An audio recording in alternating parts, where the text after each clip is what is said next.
Educational panorama Mazhar Ali का सलाम कबूल हो। हम इंग्लिश ग्रामर के इंतहाई मरबूत सिलसिले को आगे बढ़ा रहे हैं और हमारे एक्टिव वॉइस ख़त्म हो चुके हैं, लेकिन इसके साथ ग्रामर का एक पैरेलल और मुतबादिल सिस्टम पैसिव वॉइस का है और अक्सर स्टूडेंट पैसिव वॉइस को इग्नोर करते हैं। यही वजह है कि ट्रांसलेशन करते हुए या फ़िक्रे लिखते हुए उनसे इंतहाई शदीद गलती सरजद होती है उन फ़िक्रात में जिनमें फ़ाइल मालूम नहीं होता या शुरू में ऑब्जेक्ट लगा होता है, तो वो एक्टिव के तरीके से बनाते हैं। मैं एक मिसाल दे रहा हूँ, जैसे the snake kills present indefinite में, तो इसका मतलब है सांप मारता है। अगर हम लिखना चाहते हैं कि सांप मारा जाता है तो फिर उसको पैसिव के तरीके से लिखेंगे, द स्नेक इज़ किल्ड। यानी कि अगर हम पैसिव वाले फ़िक्रे को एक्टिव के तरीके से बनाते हैं तो वो फ़ाइल मफ़ूल नहीं रहता, वो फ़ाइल बन जाता है। क्योंकि एक्टिव को एक्टिव इसलिए कहा जाता है कि उसके शुरू में सब्जेक्ट होता है जो एक्टिव होता है, और पैसिव वॉइस इसलिए कहा जाता है कि शुरू में फ़िक्रे में ऑब्जेक्ट होता है जो सुस्त होता है, इसलिए पैसिव वॉइस कहा जाता है। तो आज हमारा टॉपिक है प्रेजेंट कॉन्टीन्यूअस टेंस। प्रेजेंट हाल होता है, कॉन्टीन्यूअस इस टाइम, बगैर कोई वक्त गुजरे हुए, नाउ टेंस टाइम। तो इसकी तारीफ बनेगी हाल के वक्त में जो काम हम इस वक्त कर रहे हैं। और पैसिव वॉइस में इसलिए इसे पैसिव वॉइस कहा जाता है, उर्दू में इसको कहा जाता है फ़ेल मजहूल। मजहूल का मतलब है जहालत से निकला है मजहूल, यानी हम फ़ाइल को जानते नहीं हैं या उसको नज़रअंदाज करके एंड पर रखते हैं, इसलिए इसे फ़ेल मजहूल कहा जाता है। और इंग्लिश में पैसिव वॉइस इसलिए कहा जाता है कि सुस्त आवाज़, यानी कि शुरू में ऑब्जेक्ट होता है, तो इसकी बनावट ये होती कि शुरू में ऑब्जेक्ट होता है, तो इसका फार्मूला होगा ऑब्जेक्ट जमा हेल्पिंग वर्ब जमा वर्ब। तो शुरू में ऑब्जेक्ट लगता है। हेल्पिंग वर्ब में हमने डिसाइड किया था कि बी फैमिली होना ज़रूरी है, तो प्रेजेंट कॉन्टीन्यूअस में बी फैमिली है, यानी इज़ एम आर, ठीक है।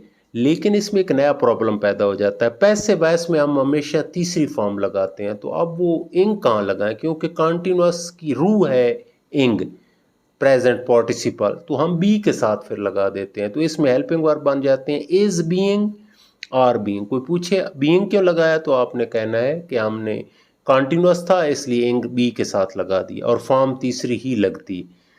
ऑब्जेक्ट जमा हेल्पिंग वर्ब जमा verb, helping verb is being वाहिद के साथ और जमा के साथ आर बीइंग, और तीसरी फॉर्म यानी पास्ट पार्टिसिपल लगता है। पहचान वही एक्टिव वॉइस वाली, एंड पर रहा है, रही है, रहे हैं आता है, इंडिकेटर वही नाउ वगैरह। तो अब हम फ़िक्रे बनाएंगे। अंडे उबाले जा रहे हैं, उबालने वाले का पता नहीं है, लिहाजा हम अंडे जब शुरू में लगाएंगे तो फिर ये पैसिव वॉइस फ़िक्रा हो जाएगा।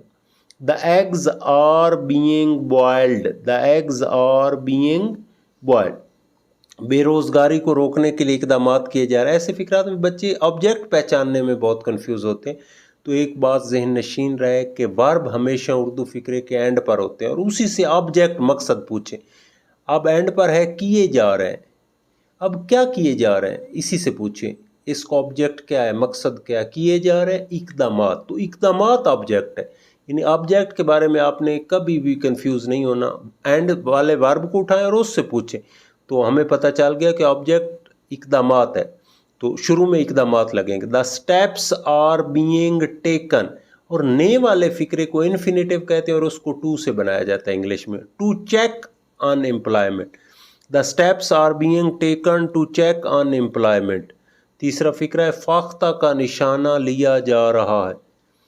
The Dove is being aimed at, the Dove is being aimed at, निशाना लेने वाले का हमें पता नहीं है, और फाख्ता तो बेचारी पैसिव है, वो बैठी हुई है और उसका निशाना लिया जा रहा, इसलिए ये फ़िक्रा पैसिव है इसका।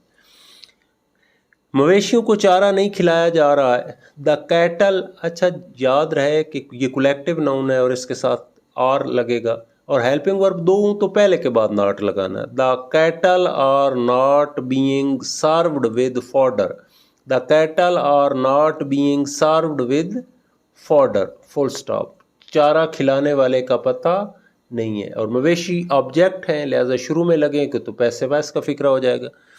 क्या मैट्रिक का इम्तिहान मुनक़िद किया जा रहा है, फ़िक्रा सवालिया हो गया। हेल्पिंग वर्ब दो तो सिर्फ एक बार निकालना, इस बार निकालेंगे। इज़ मैट्रिक एग्जामिनेशन, बीइंग अंदर ही रहेगा, बीइंग ہولڈ ہیلڈ سوالیہ نشان یا کویسچن مارک. از میٹرک ایگزامینیشن بینگ ہیلڈ.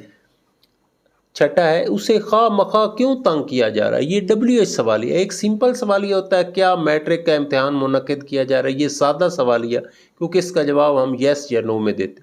اور WH وین وائی واٹ جن کے شروع میں WH آتا ہے تو وہ WH شروع میں لگانے. اور ہیلپنگ ورب وہ بھی چونکہ سوالیہ ہیلپنگ ورب بار نکالنا دو تو ایک ہی بار نکالنا.